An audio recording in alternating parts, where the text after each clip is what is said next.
What is up, guys? This is the MMA Neighborhood. Yee. I'm Devin. And I am Steven. And we are back with UFC 276, the summer blockbuster card of the year.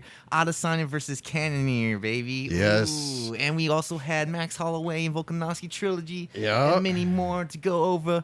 But before we hit up the main card, we do want to do a quick shout out to none other than the Cowboy, baby, Donald Cerrone. Because he made his last fight appearance that night in the Octagon, man.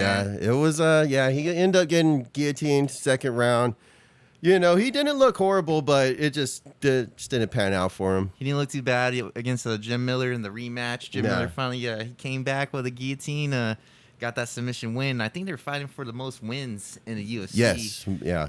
And Jim Miller accomplished, and we got hats off to Cowboy. Yes. Any great moments? You got any great moments you could think of from Cowboy's career? Only this was like pretty late in his career, but it was a fight that no one gave Donald Cerrone a chance in, and I was like the only one. I was like, you know, he's a veteran, he's skilled, and he was fighting Alexander Hernandez, the young buck prospect, and I was like, dude. Alexander, he's talking a lot of shit at the time, and I was just like, dude, I don't know. I think he's about to get pieced up. Damn. And Cerrone went out there and made it known that he's an OG veteran. He put this young buck in his place, ended up knocking him out TKO with head kicks and punches. You know what I'm saying? He ended up just fucking him up the whole fight. Really embarrassed him. So that's one of the top ones that just instantly came to my head. That's a great memory. One. I honestly almost forgot about that one, but you're right. I was actually kind of sold on Anthony Hernandez in that fight, and I mean, I was too. I was just, Cowboy showed up, baby. Sometimes you have to go with experience. Yeah, the old man Cowboy showed up in that one. I got a couple freaking Melvin Gillard back in the day when he's first going to see that switch kick to Melvin Gillard. Beautiful. Gillard kind of stumbled in place, and then yes, fucking fell over, and it was a nice knockout. And even the first one against Jim Miller, man, their first fight, he KO'd him with the head kick. Yup, that's straight up, yeah. We got that Rick Story combination that they always melt over. Legendary. Yeah, dude, he hit him with like the 5-piece combo. Like that's forever gonna be in the rotation of the montage of like when a UFC event's starting, that's going to be there. You know, any UFC, anything start or finish, they're going to show that montage of Donald Cerrone with that combination. Piecing up Rick Story. I even watched one earlier, the one against Matt Brown, dude. He just KOs him with the head kick. It's so beautiful. But like I said, hats off to the Cowboy. Thanks for all the fucking amazing fights. It's hard to see him go, man. I dropped a tear for you, brother. Hell yeah. It was awesome, man. You can't forget the other fighter that retired. Yeah, Jessica. We're not gonna do a whole much tears for her, but congrats on your retirement as well. Yeah, Macy Barber put in work. Oh yeah, she did. But moving on to the main card. Yes, baby. Let's do this. And before we even get to there, the whole early prelims and the prelims, I thought were great. And that's all I'm going to say about that. And then we're going to start with Pedro Munhoz versus Sean O'Malley. Sugar Sean.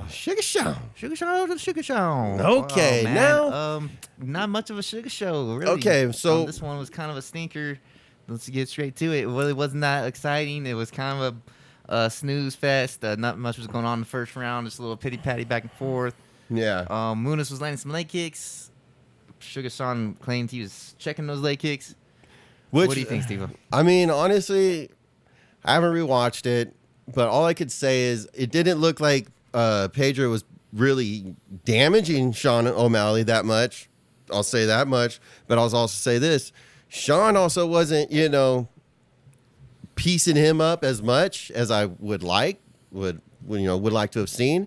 But, to me, he was landing more on the face, clearly. Yeah, it was looking like someone said at the party, Rose Namajunas and Carlos Esparza kind of going on. There really wasn't much happening. Yeah. The second round, though, we got an eye poke. Yeah. Yeah. Yeah. And that's the whole fight, right? I mean, that's the eye poke. And Jesus. Look, the replay, watching it live, I saw the replay. I'm like, that's barely in his fucking eye. So O'Malley pokes Pedro Munhoz in the eye. You think it wasn't that bad? No, I didn't. It's not it wasn't jabbing into his eye at all. It's like your thumb's up and you pressed on your eye, and it's like, I'm doing it right now. I know no one could see this except for Devin, but it's like, bro, like, it didn't look that bad at all. in my opinion. It didn't look bad at all. Well, I agree with during the actual fight when I was watching it, it didn't look that bad. But now I've seen all the after photos and his eye's pretty torn up. Oh, you talking about the one where he's closing the wrong eye? Oh, look at this guy, dude. This guy, conspiracist over here. No, I think his eye is really fucked up. Bro, I don't know, dude. Either way, we got a no contest, right? So nothing happened. This goes, nothing happens for either one of these men's careers. We got a still fight and a crappy way to start the night, to be honest. Yeah. So Sean O'Malley still hasn't beat a ranked opponent.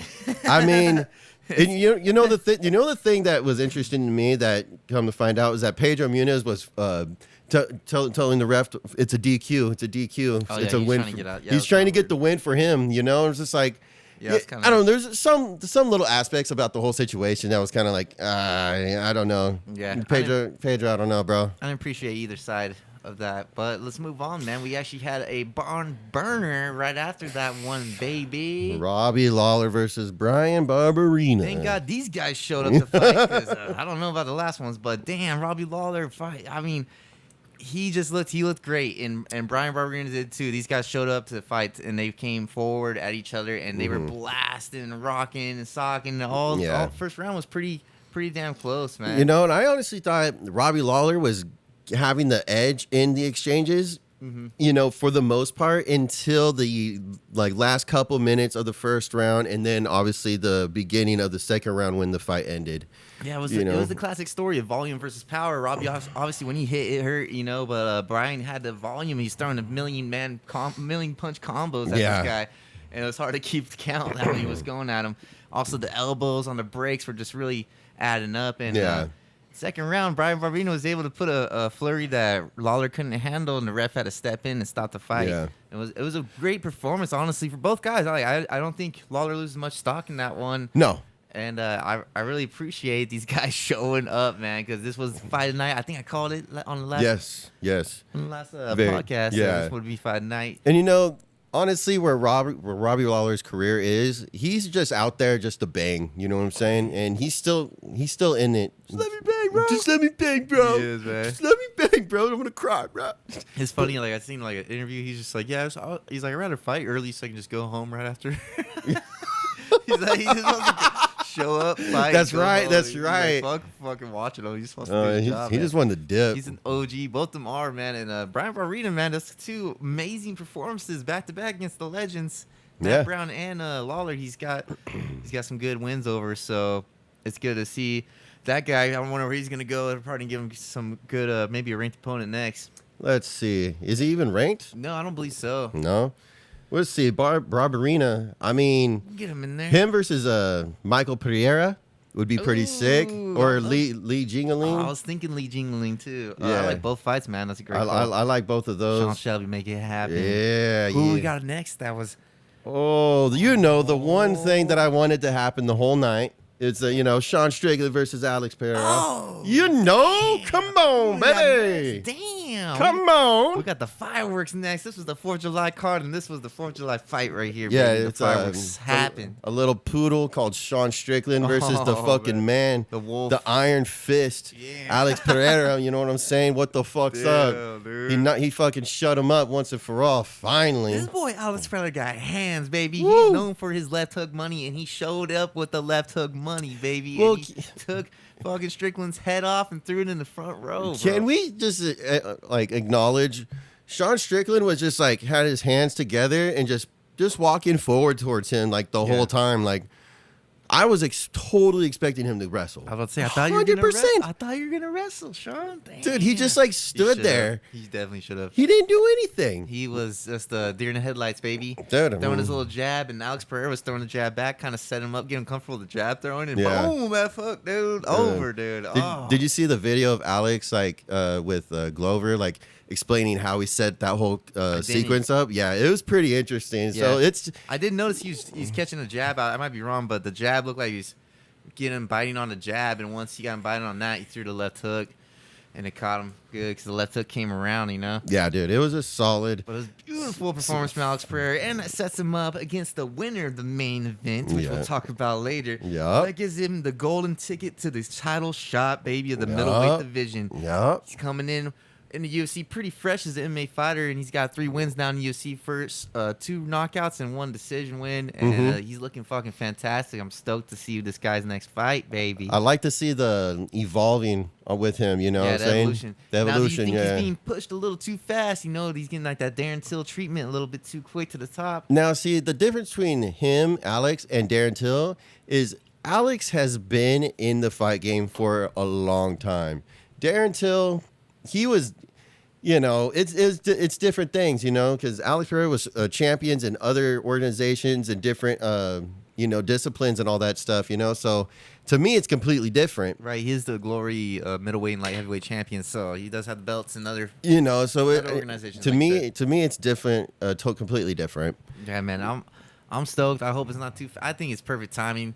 And you guys will know why once we go over the main event. Yep. What's going on to Strickland? What happens to this guy? Shit, honestly, I don't give a fuck.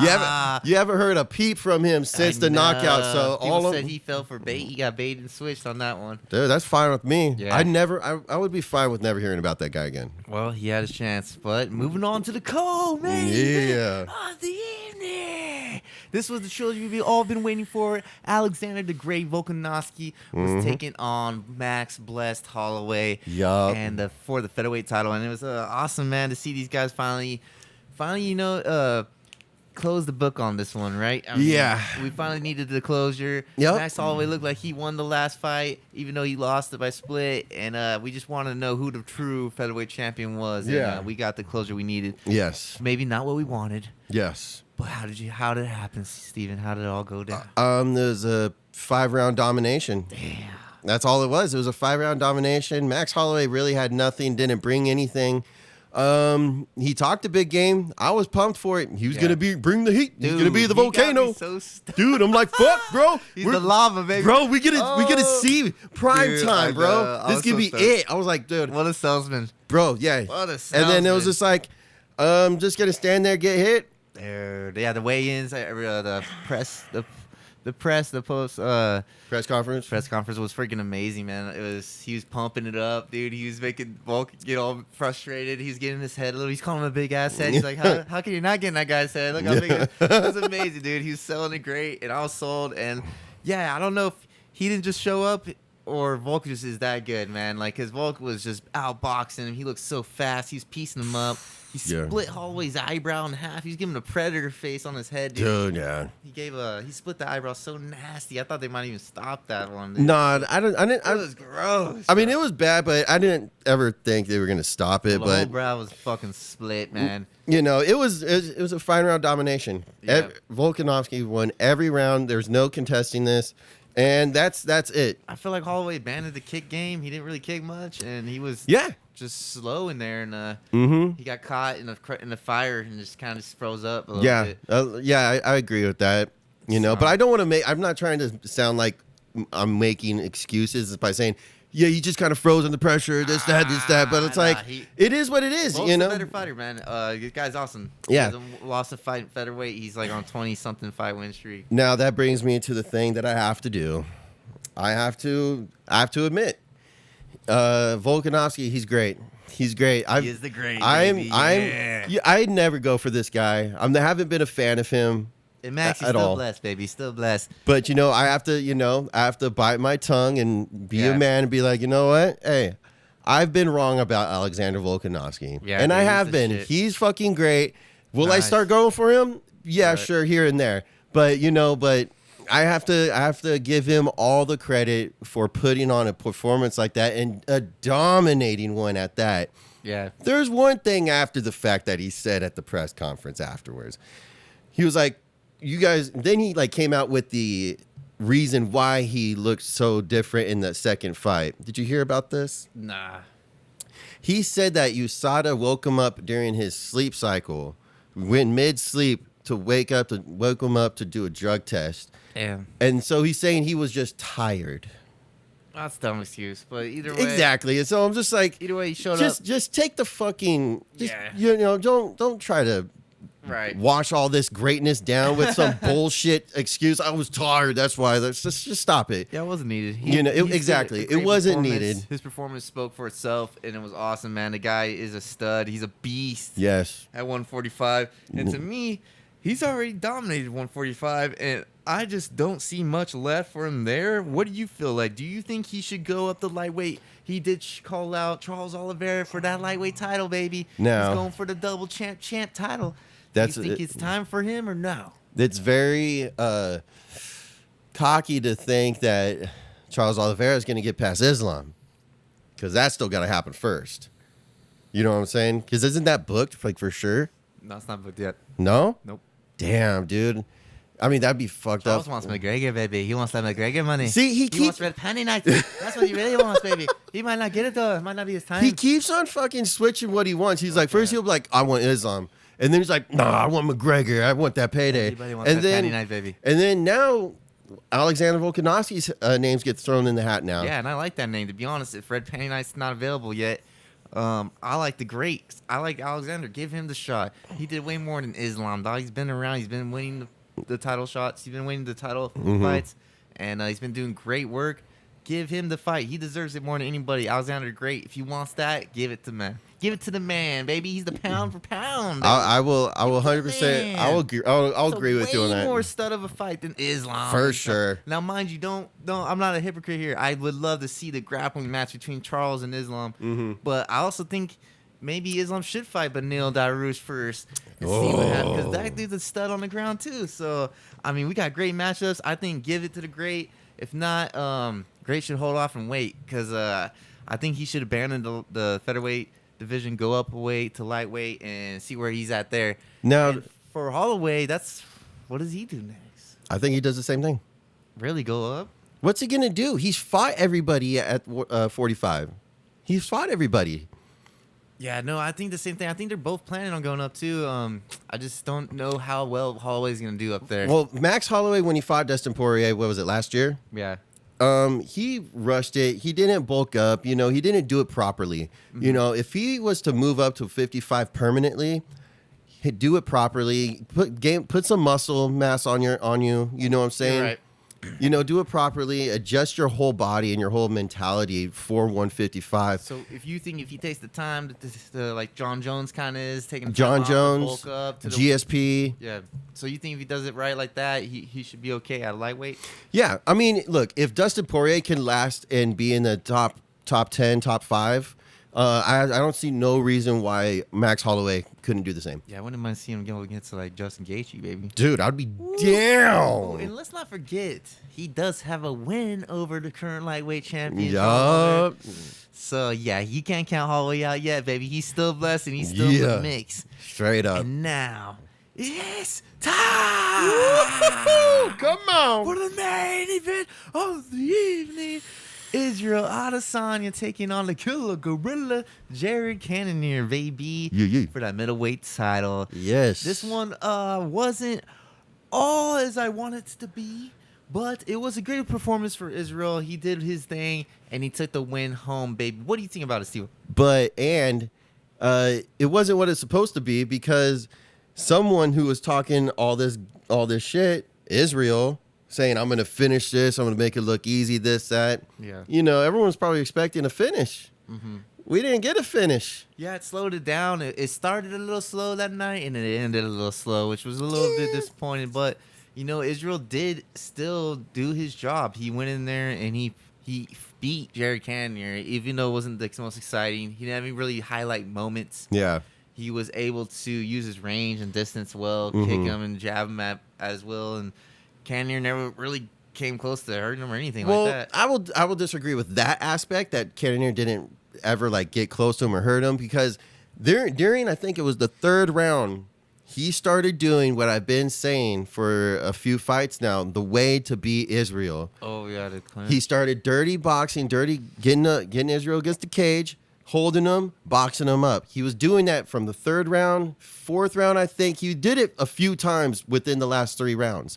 And I was like, okay, you should have been doing this the whole fight.